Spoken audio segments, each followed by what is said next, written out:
Johnson County in north central Texas until 8:15 p.m. Central Daylight Time. At 7:48 p.m. Central Daylight tornado Time, warning. a severe thunderstorm capable of producing a tornado was located near Joshua, moving within 35 miles per hour. Hazard, tornado. Source, radar indicated rotation. Impact, flying debris will be dangerous to those caught without shelter. Mobile homes will be damaged or destroyed. Damage to roofs, windows, and vehicles will occur. Damage is likely. Oh shoot, I see a hook. Dangerous storm will be near.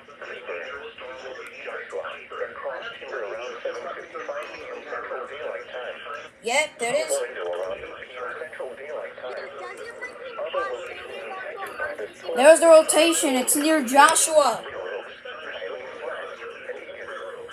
This includes Interstate 35W between mile markers 22 and 35. Take cover now. Move to an interior room on the lowest floor of a sturdy building. Avoid windows. If you are outdoors, in a mobile home, or in a vehicle, move to the closest substantial shelter and protect yourself from flying debris. Oh.